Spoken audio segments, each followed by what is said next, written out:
Training camp almost here. Some rookies already in camp. Maybe not those second-round picks. Big-time signings as training camp approaches. And, of course, we're hitting all the big questions as we get ready for the 2025 season on today's Peacock and Williamson. NFL analyst Brian Peacock and former NFL scout Matt Williamson bring you expert NFL analysis every day in less than 30 minutes. Get an inside look at the NFL on the field and in the front office with elite breakdowns to next-level analysis and in-depth information only for the real NFL fans. This is Peacock and Williamson, and it starts now.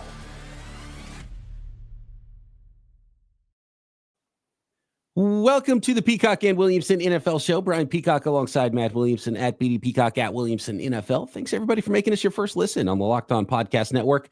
Your team every day. Love our everydayers. Thanks for hanging with us. Getting ready for 2025. Another mailbag edition here. And as we know, deadlines make deals. So a flurry of activity with some contracts and rookie signings and some still unsigned rookies to talk about today, along with the other NFL questions as we get ready to go camping. Matt's going to head off to Latrobe, PA, right? Is that where we're heading next week?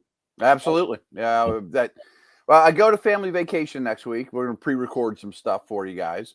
And then I go back during that week. I go back and forth between there and Latrobe. It's like an hour and a half away. And then my family comes home, and I basically move right in the dorms with the Steelers. So there you go. Love it. Can't wait for the dorm episodes. That's how you know football's really upon us. And we get that portion of the really bad acoustics in these cement dorms, right? Just tiny cement dorms, Latrobe, PA. Love it. I love teams that still go away to camp too.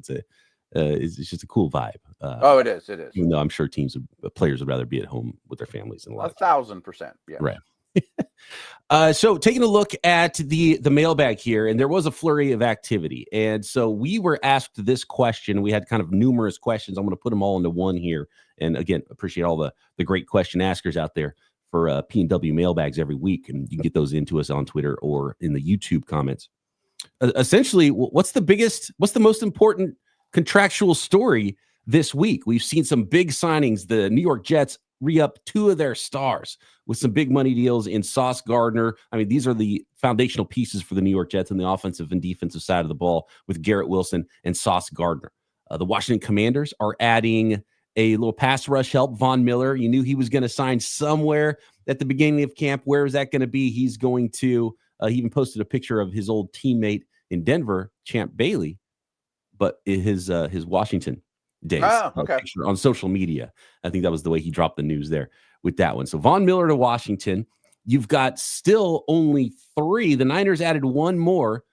Three, at my last count, second-round picks signed, and rookies are supposed to be at camp already this week for a lot of teams. And one of those final first-round picks has signed in Jahdae Barron, which I didn't realize Jahdae Barron hadn't signed because we've been talking about Shamar Stewart all this time, hadn't signed his deal. So Jahdae Barron finally gets his done. Shamar Stewart still unsigned for the Cincinnati Bengals as we approach camp or any of the other contract stuff that's happening this week as, deadlines make deals. What's the biggest one to you of all of those contractual storylines heading into camp? Trey Smith to the Chiefs is another one. He was going to be a franchise guy, but they extended him. And that one to me just comes down to age. Him and Humphrey should be a great pairing for years and years and years. They picked him over Tooney because of age.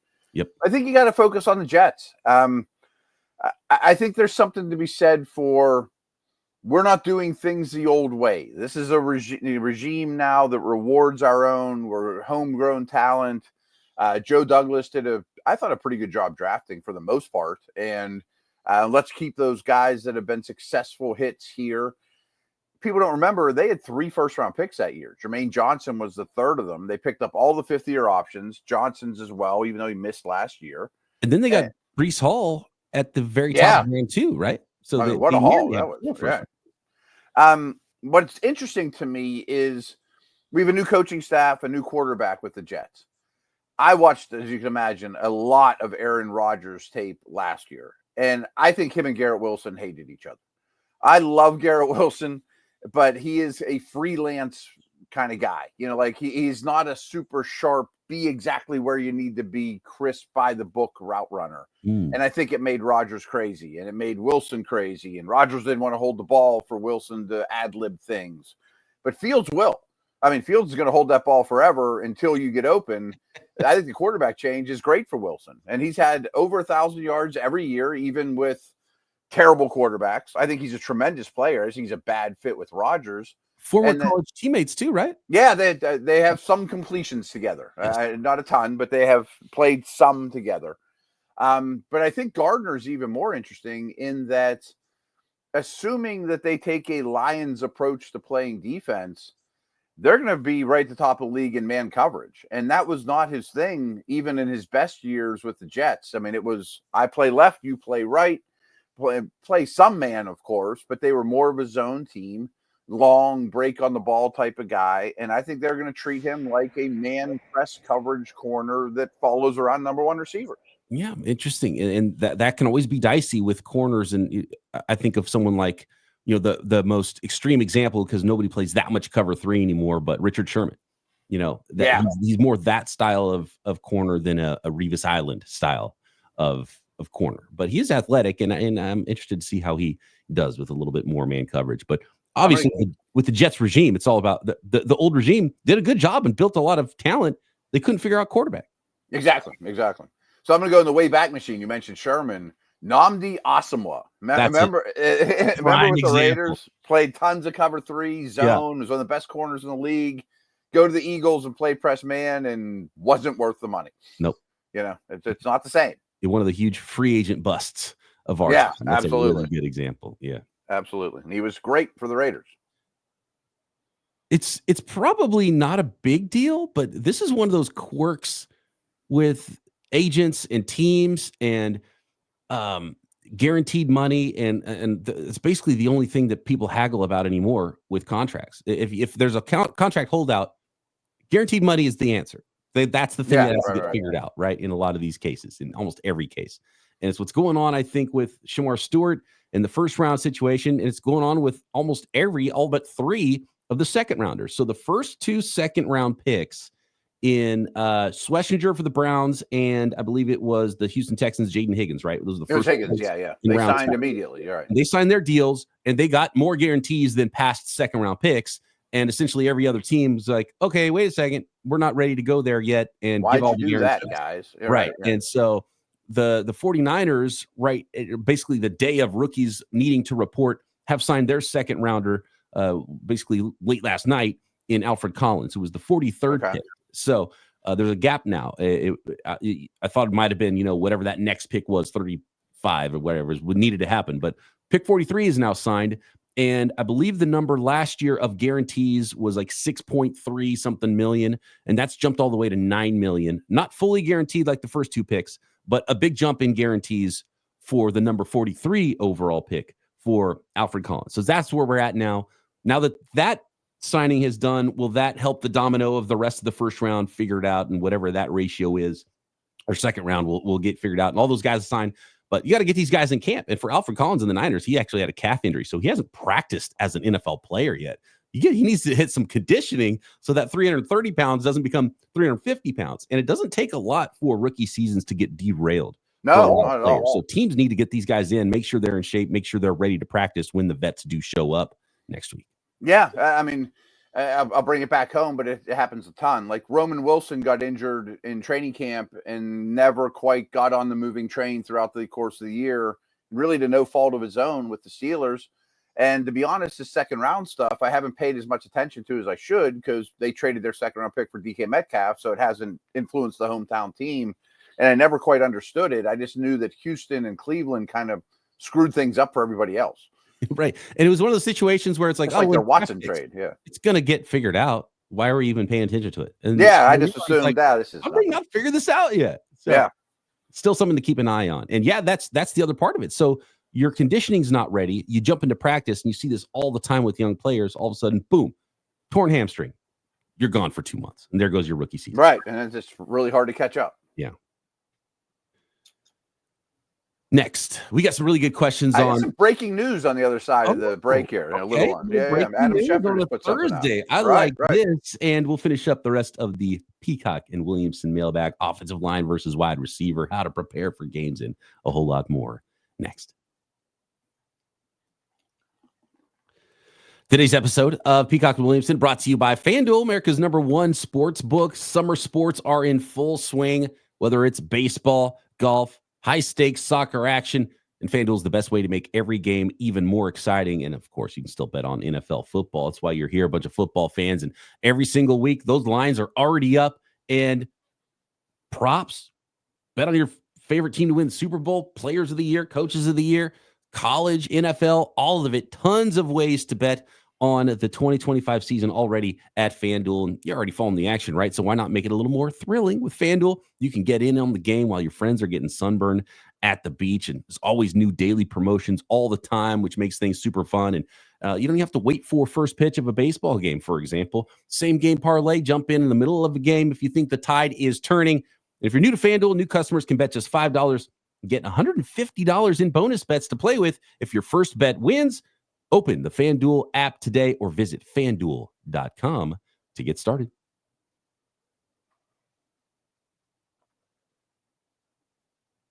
Haven't had a chance to use the breaking news sounder in a while. Oh, yeah. Here we go, Matt. Lay it on. We got the breaking news on this Thursday. Here we go. I'm just going to read what I'm looking at here. ESPN Adam Schefter reports a Dallas judge has sentenced Chiefs wide receiver Rashee Rice to 5 years probation and 30 days in jail for his role of a multi-car accident on March 30th, 2020. It's a surprising turn of events given that no trial date had been set for Rice. The announcements of his sentence seems to signal that a plea bargain was reached. And then Schefter followed that up by saying, now that the judge has ruled, the NFL can expedite its disciplinary process, and Rice is likely to receive a multi-game suspension. And the expectation now is that Rice will serve his suspension during this upcoming season. Okay, so we're not out of the woods yet. Yeah, for Rashee Rice and getting back on the football field for the Kansas City Chiefs. So that is definitely something. I think the Chiefs can overcome that if we're looking at their roster, and you get Hollywood Brown back and Worthy, and both those guys together barely weigh 200 pounds combined, but nonetheless, they got Travis Kelce as well. So they've got some places to throw the football. But for Rice, I mean, it's tough, and you start stacking up missed seasons and missed games. Right. That means is he going to? So he'll be done with his jail sentence to start his. If he goes, if he checks in tomorrow, essentially, he'll be out and ready for the season where he can start his suspension of however many games that is. I assume that's how it works. I don't know if he'll be in jail during training camp. I assume that's the case. Yeah. Or if they tried to push this off till after the season where they appeal the heck out of it. But if it's a deal that was reached, I assume it was done to get it over with before the season. My initial takes are we just did our AFC West breakdown, and we're super excited about those three receivers actually being on the field together, and boom, it won't be. And by the time he comes back, Marquise Brown will be hurt or something, it won't happen again. So I'm guessing it's going to be 3 or 4 games to start the year. Obviously, that has massive fantasy implications. He's somebody who's been rising up ADP like crazy, by the way. And I assume the Chiefs just decided, we know we're good in the regular season. We don't care about the playoffs. Let's get this over with. Just my hunch of how they handle things. That's what it seems like. And so we'll see how many games, and waiting for those reports on Rashee Rice. But again, not going to be available most likely to start the year for the Kansas City Chiefs. Speaking of wide receivers, we got a question here. I think this is a fun one from, I believe it is from Michael. And he says, if you're building a new team and for your first 2 picks, you were offered either Jamar Chase and Malik Neighbors or Penei Sewell and Joe Alt, what would you choose? You don't get a combination of wide receivers and offensive tackles. You either get 2 big-time wide receivers or 2 big-time bookend tackles. Which one would you take, man? So I think you could argue that Chase is the best football player of the 4. Sewell's nipping on his heels, but I mean, highest makes the most money. So you have 2 big-time stars that have been paid, and 2 young up-and-coming players going into year 2 that not yet been paid. So I like that. Teams just recently had to pick between Chase and Sewell and Alt and Neighbors. I assume that's why he picked these 4 players, which makes all the sense in the world. Love it. Now, both would be awesome starts, clearly. but I'm definitely taking the tackles. I mean, without a shred of doubt in my mind. I just think that they're, other than quarterback, it is by far the hardest position to find. I don't really even care who the players are. I really commend teams like the Jets and the Saints that just went back-to-back tackle year after year. The Steelers did it the year before. The Chargers more or less did it with Slater, small gap, alt. I think that's a tremendous way to build a football team, is just go back-to-back first-round OTs, let alone these guys that are already stars.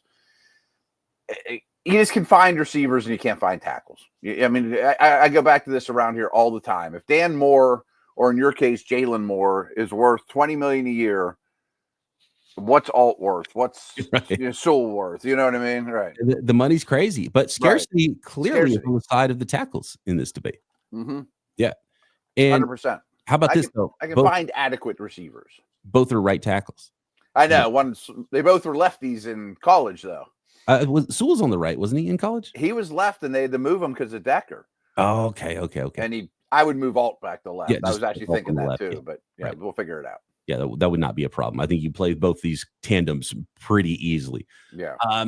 So my first thought is, okay, what's just the most valuable thing, and I'll worry about it and maybe trade something, right? So do you pick the Chase Neighbors side, trade Jamar Chase to potentially get an offensive tackle and more, right? But you'd have to do a draft for draft picks, and how would that work? Do you want to spend money on tackles or wide receivers?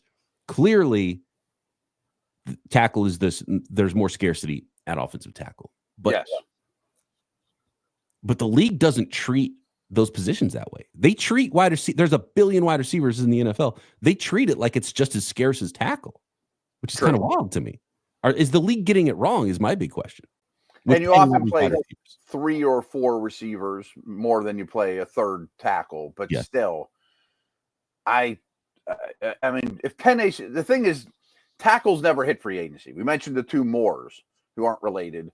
That's like the best you get to pick from in free agency. You know what I mean? Like, that's why they get paid so much. I mean, if Penny Sewell was on the open market, would he get $45 million? I mean, I don't know who would. I don't know what would be too much. You could find wide receivers easier. And so I think I would lean to the tackle side of things.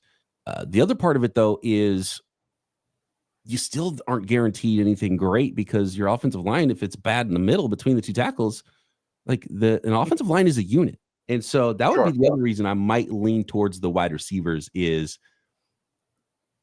as awesome as it is to have those tackles, and maybe you just trade one of the tackles for a wide receiver in this case to try to, but I think it's a good start. I mean, you only get 2 things to start your team. I'm going to start with tackles. Yeah, I think that's the way you have to go with this. Yeah. But at the same time, you could still have a bad offensive line. What you will have is an awesome wide receiver core with the 2 wide receivers. No doubt. No, I mean, it's not a no-brainer, but I just think it comes down to economics and scarcity. Here's a question from Marco about preparation during the season. How do you guys prepare during the week to analyze the next 49ers, Steelers, whatever game you're analyzing, and the next opponent? Which would be your process and resources that you inevitably use? Thanks for your valuable insight, and hope you enjoy off days before training camp. Appreciate the question, Marco. I gotta think about this, because I got to get myself in regular season mode here soon. Right. Now, I will tell you, all the listeners, it becomes Groundhog Week.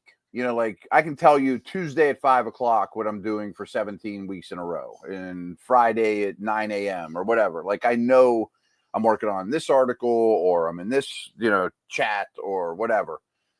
Now, for me, a ton of it revolves around an article I do for Steelers.com called Matt Stats. And I turned that in, I think it's on Wednesday, so all the viewers can read it up until kickoff.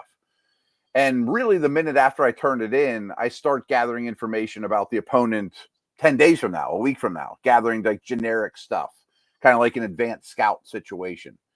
And frankly, my Steeler Jets Matt Stats is almost done. I mean, I've got like 4,000 words of it already. And it's my poor editor. I mean, what I do to them with this Matt Stats is over the top. But the short of it is, Steeler game ends. I almost immediately come down here to my basement, record like a 15-minute podcast for DK Pittsburgh Sports. And then the day I'll watch the rest of the NFL. Day after, I definitely rewatch the game, television copy, and all 22, and the next opponent, basically the both. But really, Monday, Tuesday is kind of recapping the Steelers and week 2 or whatever. And I always thought about this. I hosted a chat before Twitter was this is how old I am. Before Twitter was a thing, every Wednesday at noon, I had this really popular chat on ESPN.com where they would come in the chat room with Matt, and that was like my line of demarcation of when I start looking ahead versus looking behind. You know what I mean? Like noon on Wednesday, time to turn the page, get into the next opponent, breaking down injury reports, all that kind of stuff, It's very similar for me. And Wednesday is that demarcation line. And for me, it's the crossover episodes that we do with the other hosts on the network. So that's kind of your first, you kind of jump in and you get a little help. You get a little push from the hosts that cover the other team about how things are going. And then you take off from there and you get some nuggets from them. And then but the short answer is, and this is why coaches don't have a life. The short answer is the best thing you can do is watch as much tape, right? Grind the tape. And you can use statistics, and thankfully there's stuff like PFF now, and it's a lot easier to find the games in the all 22 and stuff, but really there's no way of getting around it if you really want to do it well and do it right. Tape, and it takes a long time to watch the game. Like you have to spend hours rewatching the game. You got to watch the all 22 and you got to rewind it and look back, like, what am I looking for here? So it's really nice to have like some shortcuts with the statistics, with like PFF, and you have grades. You're like, okay, well, what am I looking for to at least help me hone in on what I'm even going to try to look for on the tape of the last game, of the next game, of the opponents, and those types of things. And it's one of the things you can't shortcut, and that's why coaches don't sleep during the season, because you have 100%. To watch the tape, and it just takes a certain amount of time. Especially once we get into the season, I really start to put that stat packet away. I'll be like, boy, the Niners are great run after catch. Like some of the numbers really paint a picture of the team. And then do I see that on tape as well? Yes. Okay. Like it's kind of like scouting a player. Like, man, he runs a 4.2, but he looks like you're a 4.6 guy on film. That's not the same. Right. Sometimes they don't jive, And you think go ahead. No, I was going to say, you think about players too that are getting ready for opponents, and like so they need to know scheme and all that stuff, and they get packets and they get information from the coaches, but then they also need to look at the exact matchup, So Chris Jones needs to watch Quinn Miners and be like, okay, he does this and he has this technique, and he leans a little this way. Yeah, right. This specific guy, let alone the entirety of the scheme and how those things are going to work together. Yep, 100%. So my additional duties during the season, I host night shows on Monday, Wednesday, Thursday. The Monday one is Steelers recap. Wednesday is countdown to kickoff. We start to dig into the team. And then Thursday night is a real deep dive with Merrill Hodge and the local host here, where we just really talk about the upcoming game, So, and by then I have a really good picture of who these teams are. I don't ever travel with the team, but I think I will when the Steelers go to Ireland. That's not official yet, but I can promise you on that flight home across the Atlantic, the coaches will be in the front of the plane watching the next opponent. Oh, watching it as soon as it's available. Yeah. That's prime time to be able to start grinding on that. Absolutely. All right. Appreciate the question. And we've got more, including, what would you rather be, a mediocre team in a bad division or good team in a great division? Next.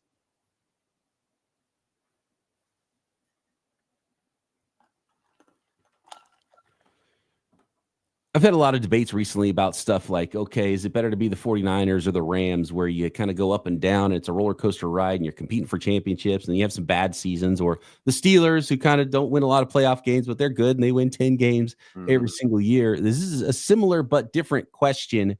And it's fascinating nonetheless. Mark wants to know, would you rather be a fan of a mediocre team, say like an AFC, NFC South team that can win a division and host a playoff game, or a better team? Let's say you're the Chargers and you're in the AFC West and you're capped at a wild card game because you got so much elite in your division, including a team with an elite quarterback that, you're not expected to go as far. Which one of those things would you want to be? My short answer to this one, Nat, is give me this bad division. Yeah, I understand both sides. I don't have a strong take on it. My original thought was, remember there was a little bit, the owners' meetings, they're talking about, even if you don't win your division, you could host a game, or remember like changing the playoff format. Yeah. And I wasn't for that. I mean, I think winning the division is a really strong start. That's how every team is structured, their offseason prep. I mean, Steelers are, how do I beat the Bengals, Browns, and especially Ravens? Like I got to prepare for Burrow and Lamar. They're so much different. How do I do both? That type of thing. And every division has to deal with that.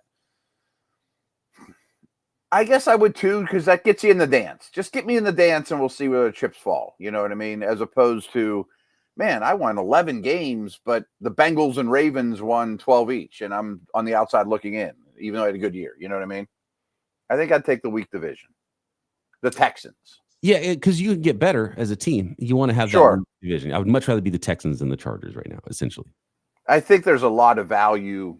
The Chiefs are a perfect example. The Brady Patriots, the Bills seem like they're in this mode now of just dominating the other three teams in your division, for an extended amount of years. And it probably changes the way you think about how good a team is, too. Yeah, I tend to think so, yeah. For the rest of the division. Mm-hmm. I mean, I tell the story all the time. The year when I was with the Browns was Ben Roethlisberger's rookie year. And we began our draft meetings. Phil Savage would say a prayer. He was a religious guy. He was in charge. He could do whatever he wants. And then we'd say, how do we beat the Steelers? Let's prepare this meeting of how do we beat the Steelers? Like they were the best team in the division. And we didn't. Tough one. It's a tough one. Yeah. And they did. A lot of prayers. If you're, you get religious really quick if you're running. Right. I'd say maybe we didn't pray hard enough. Right. Exactly. How about this one from Joey Bag of Donuts? Not a serious question, but would Superman make a better wide receiver or linebacker? My first thought was we already saw it at quarterback, right? Cam Newton would show you the Man of Steel shirt. So we've already seen Superman in the NFL. Would he make a better wide receiver or linebacker? I got to say wide receiver because it's a touchdown every time he touches the ball. It's pretty impressive. I mean, he'd probably be pretty good at all positions. I mean, the Man of Steel, I think, has some advantages over even the Penei Sewells and Jamar Chases and guys we talked about.